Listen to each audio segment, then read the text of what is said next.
وعلى عدد کن یا معین الدین چشتی الصلاة والسلام۔ الحمدللہ، اللہ کا بے پناہ شکر اور احسان کہ ماہ رمضان شریف کی رخصتی کے بعد اللہ نے ہم سب کو عید سعید کی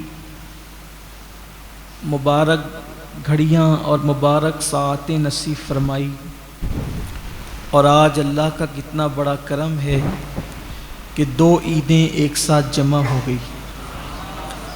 ایک تو عید الفطر ہے اور ایک تو جمعۃ المبارکہ عید المومنین، اور ہم سب بے پناہ خوش نصیب ہے۔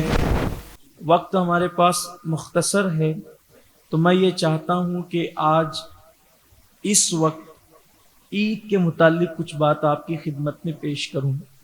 حالانکہ عید کا موقع ہے تو میری خواہش یہ تھی کہ مسجد اقصیٰ کے متعلق میں کچھ بات کرتا، لیکن اب اس عنوان کو میں جمعہ کے لیے چھوڑتا ہوں۔ مسجد اقصیٰ کے متعلق یہودیوں کے عزائم اور مسجد اقصیٰ کے متعلق قدرت کے عزائم، انشاءاللہ اس پر ہم جمعہ میں گفتگو کریں گے، لیکن اس وقت ہم عید پر گفتگو کرتے ہیں۔ عید کیا ہے؟ یہ اللہ تبارک و تعالیٰ کا کرم ہے کہ اللہ رب العزت اپنے بندوں کو جب اس کے بندے کوئی کام کر لیتے ہیں تو کام کے اینڈ پر، کام کے اختتام پر قدرت ان کو انعام عطا کرتی ہے۔ جیسے نماز پڑھو تو نماز کے بعد دعا کرو تاکہ تمہیں نماز کا صلہ قدرت عطا کرے۔ اسی طریقے سے حج کرو تو حج میں بھی جو بڑا رکن ہے، میرے آقا علیہ السلام کی حدیث ہے الحج عرفہ، کہ عرفات ہی حج ہے۔ تو آقا کریم صلی اللہ علیہ وآلہ وسلم نے عرفات میں بھی دعا کا نظام رکھا، بلکہ دعا ہی کی جاتی ہے میدان عرفات کے اندر۔ اسی طریقے سے جب قربانی ہو رہی ہو تو اس وقت بھی وہاں کھڑے رہ کر کے دعا کرنے کا حکم ہے کہ اس وقت دعائیں مقبول ہوتی ہے، قبول ہوتی ہے۔ تو اسی طرح سے جب مسلمان روزوں کو ادا کرتے ہیں، مہینہ بھر تراویح پڑھتے ہیں، مہینہ بھر روزے رکھتے ہیں، زکوٰۃ ادا کرتے ہیں، عبادتوں کی کو سر انجام دیتے ہیں، تو اللہ تبارک و تعالیٰ انعام کے طور پر مسلمانوں کو عید کا دن عطا فرماتا ہے۔ اور عید کہتے ہیں وہ خوشی جو پلٹ پلٹ کر آئے، بار بار آئے۔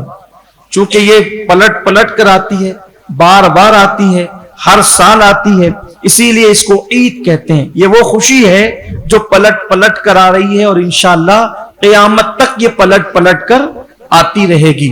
تو یہ خوشی کا دن ہے۔ اور یہ خوشی کا دن کیا ہے؟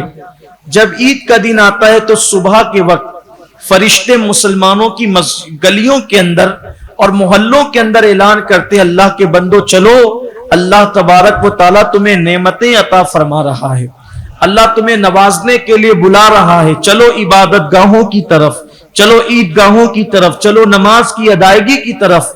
اللہ کے حبیب صلی اللہ علیہ وآلہ وسلم جب عید کا دن آتا تھا تو اللہ کے حبیب علیہ الصلوۃ والتسلیم جو ہے وہ اپنے صحابہ کو ساتھ لے کر قیمتی لباس، اچھا لباس، جس کو جو اللہ تعالیٰ نے میسر فرمایا ہو، ہر آدمی اپنی حیثیت کے مطابق اچھا لباس پہنے، خوشبو لگائے، سرما پہنے، مسواک کرے، انگوٹھی پہنے، اور پھر عبادت کے لیے چلے۔ آقا کریم صلی اللہ علیہ وآلہ وسلم عید کے دن اتنی خوشی کا اظہار فرماتے تھے کہ حضور علیہ السلام جب عید کا دن آتا تھا تو اس اہتمام سے نکلتے تھے اپنے گھر سے کہ حضور کے وجود پر یمنی چادر ہوتی تھی، برد یمانی جس کو کہتے ہیں۔ میں تصور کرتا ہوں کہ وہ سیاہ رنگ کی برد یمانی جب آمینہ کے چاند کے اوپر آتی ہوگی تو آمینہ کا لال کتنا خوبصورت لگتا ہو، آمینہ کے لال کے جمال کا عالم کیا ہوتا ہوگا۔ اللہ اکبر، لوگ عید کے چاند کو دیکھنے کے لیے منتظر رہتے ہیں، ہلال عید مصطفیٰ جان رحمت کے حسن کے لیے بے چین رہتا ہو۔ عید کے چاند کی حیثیت کیا ہے میرے مصطفیٰ کریم کے رخ والضحیٰ کے سامنے؟ بلکہ میرے امام نے چاند کو نور کہاں سے ملتا ہے، اور سورج کو روشنی کہاں سے ملتی ہے؟ میرے امام نے اس عقدے کو کتنے بہترین انداز سے جو وہ پیش فرمایا، کہتے ہیں نور کی خیرات لینے دوڑتے ہیں مہر و ماہ، نور کی خیرات لینے دوڑتے ہیں مہر و ماہ، اٹھتی ہے کہ شان سے گردے سواری واہ ہوا، اٹھتی ہے کہ شان سے گردے سواری واہ ہوا۔ تو حضور علیہ السلام لباس کا اہتمام فرماتے تھے، خوشی کا اظہار کرتے تھے، صحابہ حضور کے ساتھ ساتھ چلتے تھے۔ تو اللہ کے حبیب علیہ الصلوۃ والتسلیم کہتے تھے کہ غریبوں کے لیے بھی لوگوں سے کچھ جمع کرو، غریب لوگوں کے لیے کچھ پیسے، کچھ چیزیں اکٹھا کی جاتی تھی، اور عیدگاہ کی طرف اللہ کے رسول تشریف لے جاتے تھے، اور جب پھر وہاں پہنچتے تو اللہ کے حبیب علیہ السلام بعض صحابہ سے کہتے اب جو غریب لوگ ہیں، غریب مسلمان، یہ رقم، یہ پیسے، یہ چیزیں جو آئی ہے یہ ان کے درمیان تقسیم کر دو۔ یعنی عید کی سنتوں میں ایک سنت یہ بھی ہے کہ غریب مسلمانوں کو اس دن کثرت کے ساتھ ان کی مدد کی جائے، ان کو صدقہ دیا جائے، ان کو نوازا جائے، ان کو عطا کیا جائے۔ تو اللہ کے حبیب علیہ السلام اس شان سے عیدگاہ جاتے تھے اور خوشی کا اظہار فرماتے تھے۔ اللہ کے حبیب علیہ السلام خوشی کا اظہار فرماتے تھے، میرے آقا علیہ الصلوۃ والتسلیم، اور خوشی کا اظہار بھی اس شان سے ہوتا تھا کہ جب لوگ ملتے تو حضور علیہ السلام ان کو بہت پرتپاک انداز سے، یعنی حضور علیہ الصلوۃ والتسلیم تو ہمیشہ ہی خوش رہتے تھے، بلکہ ان کی شان توریت میں یہ بیان کی گئی ہے کہ آخری نبی کی شان یہ ہوگی کہ وہ کثرت کے ساتھ مسکرائیں گے، ان کی ہونٹوں پر ہمیشہ تبسم رہے گی۔ میرے امام کہتے ہیں جس کی تسکین سے روتے ہوئے ہنس پڑے اس تبسم کی عادت پہ لاکھوں سلام۔ تو اللہ کے حبیب علیہ السلام ہمیشہ مسکراتے تھے، لیکن عید کے دن حضور کو دیکھ کر کے اجنبی بھی پہچان جاتے تھے، بلکہ کافروں کو بھی پتا چل جاتا تھا آج حضور کے وجود ناز پر جو خوشی ہے اس کا مطلب یہ ہے کہ آج مسلمانوں کے عید کا دن آ گیا ہے۔ تو آج کے دن اظہار خوشی کرنا یہ سنت ہے، بچوں پر خرچ کیا جائے، گھر والوں پر خرچ کیا جائے، لوگوں سے ملا جائے، ملاقات کی جائے پرتپاک انداز میں۔ اور آج کے دن مصافحہ کرنے کے ساتھ گلے ملنا یہ بھی سنت ہے، اللہ کے حبیب علیہ السلام کی سنت ہے کہ گلے ملا جائے، ایک دوسرے سے بغل گیر ہوا جائے۔ اس کے اندر کیا حکمت ہے کہ عید کے دن دیکھیے مصافحہ جب جب ملو تب تب سنت، لیکن معانقہ جس کو کہتے ہیں یعنی گلے ملنا، وہ سفر سے آؤ تو سنت ہے، جمعہ کے دن سنت ہے یا عید کے دن سنت ہے، بس اس کو روز کے لیے نہیں رکھا، روز پسند بھی نہیں فرمایا، بلکہ اس کو مخصوص موقع پہ رکھا گیا۔ کیوں مسلمان مل رہے ہیں عید کے دن، گلے کیوں مل رہے ہیں؟ گلے اس لیے مل رہے ہیں کہ مسلمان لوگوں کو بتا رہے ہیں کہ صرف ہماری ہتھیلیاں نہیں ملی ہوئی ہے بلکہ ہمارے دل بھی ایک دوسرے سے ملے ہوئے ہیں۔ یہ عید کا فلسفہ ہے کہ ہمارے دل بھی ایک دوسرے سے ملے ہوئے ہیں۔ یہاں پر ان لوگوں کے بارے میں فرمایا گیا، اللہ کے رسول علیہ السلام نے فرمایا کہ قیامت کی نشانیوں میں سے ایک نشانی ہے کہ جب وہ گلے ملیں گے مگر ان کے دل نہیں ملیں گے، یہ امت کی منافقت کی علامت ہوگی۔ جب لوگوں کے اندر نفاق پھیل جائے گا تو وہ گلے ملیں گے لیکن ان کے دل نہیں ملیں گے، اور جب امت میں نفاق پھیل جائے تو پھر امت پر تباہی ہوگی، امت میں فتنوں کا ظہور ہوگا۔ تو ایک دوسرے سے ملاقات کریں، یہ بھی سنت ہے، یہ بھی میرے آقا کریم صلی اللہ علیہ وآلہ وسلم کی سنت ہے۔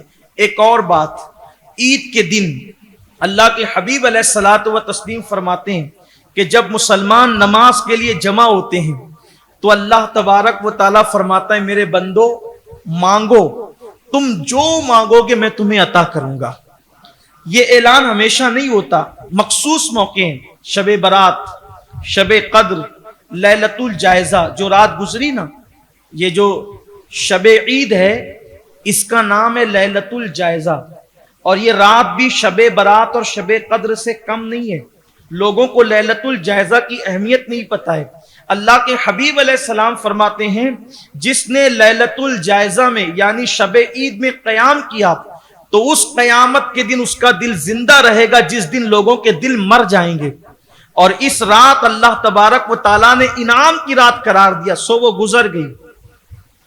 گزر گئی، لیکن جب تو ایسے مخصوص موقع پہ اعلان ہوتا ہے میرے بندو مانگو